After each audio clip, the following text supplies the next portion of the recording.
ইনশাআল্লাহ সুম্মা ইনশাআল্লাহ। এখন মানুষ ধীরে ধীরে সচেতন হতে শুরু করেছে। এই দেশের মানুষ গত 10 বছর আগেও কয়জন বুঝতো সেকুলারিজমের মধ্যে কি কি কুফুর আছে, ডেমোক্রেসির মধ্যে কি কি কুফুর আছে, ন্যাশনালিজমের মধ্যে কি কি কুফুর আছে।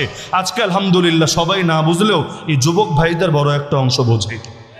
যেই অনলাইনগুলো দেশে ব্যাপক করা হয়েছিল এদেরকে নষ্ট করবে বলে, সে অনলাইনের কল্যাণেই ঘরে ঘরে ঘরে দাওয়াত পৌঁছে গিয়েছে। না হলে এই যে মহাব্বত হকের জন্য, মনে করেন আমি আপনাদের এলাকায় ইতিপূর্বে এসেছি বলে আমার মনে পড়ে না, তবু এই যে মানুষগুলো এখানে আসলেন, অল্প কিছু হয়তো এমন যারা এমনি এসেছেন, মানে আমাকেও চেনেন না বা উল্লেখযোগ্য কিছু জানেনও না, কিন্তু বড় একটা অংশ এমন না যে আমাদের চারজনকেই আগে দেখেন বা না দেখেন দিল দিয়ে মহাব্বত করেন।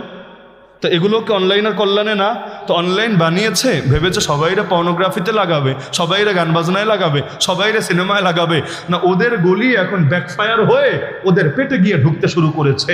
আরে সবে তো শুরু, ইনশাআল্লাহ যেভাবে ওই জমিনে মায়ের পিঠ খেয়েছে এখানেও একদিন শীঘ্রই ওদের নাকানি চোবানি খাওয়া লাগবে না।